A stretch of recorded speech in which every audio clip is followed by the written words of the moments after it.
Everyone has a particular favorite piece of jewelry or something that sparkles with a special story. Yes, and Las Vegas coin company's John Jankowski is here to discuss just that topic. Good morning, John. Hey, guys. Good morning. Good morning. It's good to see you. Yeah. You always come with such incredible items. So We'll see how incredible it is today. yeah. I must admit, every time I come on camera with Elliott, I want to annoy him. And I know it's bad, but that's how I feel.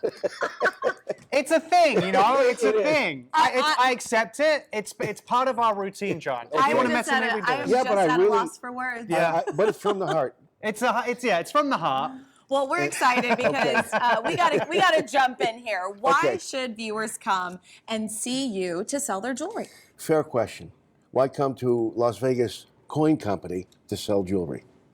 And so, am I going to say we pay the most? Are we the best? No, I'm not going to say any of that. All right? We're going to pay you fairly. We have sophisticated equipment to check your jewelry out, the X-ray spectrometer and other things. But frankly, all the sophisticated equipment in the world doesn't help you from not getting cheated or not getting full value. We've often recommended to our customers, come to us last. Go to one or two other places. And many of our customers have taken me up on that, and with surprising results. Yeah, I mean that's one of the things you're known for saying is come see us last. It's an unusual kind of pitch to people, like no, go see everyone else first. What is the theory behind that, and how does it work? Well, I'll tell you. Yeah. Lady brought in a pocket watch, and I told her, this thing's 100 years old, but the real value lies in the fact that it's gold. It has no collectible value. She said, well, I was told that. I said, I could offer you $1,100. And she said, $1,100? And I thought she was like chastising me. I go, I'm thinking that's a good offer. I said, is there a problem? No, I didn't give her the Chicago. Yeah, they're like, do we have a problem? You got a problem here? It's going to be a problem. Okay. And she said, I was across town, and they said the watch only had gold value, but offered me $400. Wow.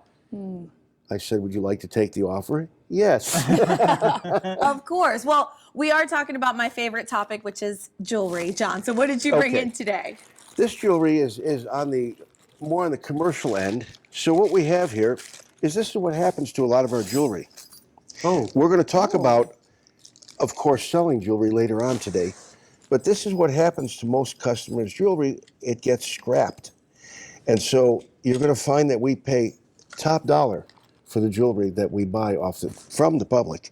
And we have had, just with gold at an all-time high in the history of the planet, I don't think it's ever been higher. And we're talking from 600 BC to today. Yeah. This very day.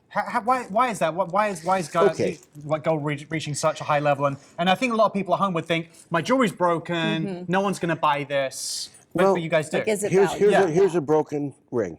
This probably has about $300 worth of gold in it. It's been sitting in somebody's jewelry box for a long time. And so this is the time to get rid of this stuff. But more than that, most people have the misperception that we're going to take the jewelry and we're going to resell it for some astronomical amount. So this ring, now the stone is pulled out, but they assume that since they paid $1,200 for this ring back in 1981, that they're going to get more for it today. That's not the case. Most jewelry that comes in the door is dated, old-fashioned, and 90-some% of it we're going to scrap. The rest of it will wholesale, and some will repurpose into nice custom pieces, which is where our market is turning. And really on the topic of jewelry, the diamond market is becoming a tricky one to navigate. So why is that? What's happening in that space? First of all, there was a real push to sell lab-grown diamonds.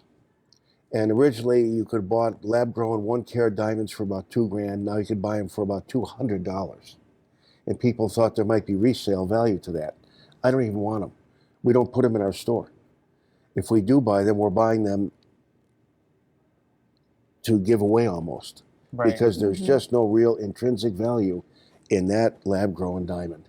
Wow. Yeah. And so the diamond market's changing. They're getting harder to detect. So we have new equipment and new standards by which we do that.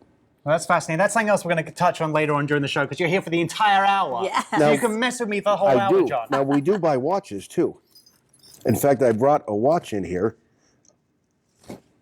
We're gonna come on to that. Okay. watch? Yeah. Yeah, I John, misplaced you it. can use. I Okay. mean, I got the time. Whoa, here with he's bringing with his my watch on here. It looks just like that. Does it? On that bombshell, guys. To learn all Oh, I things about. see. Where did I find this? To learn all things about Las Vegas Coin Company and to plan a trip to see how much your jewelry is worth, head to Nick, my watch. LasVegasCoinCompany.com.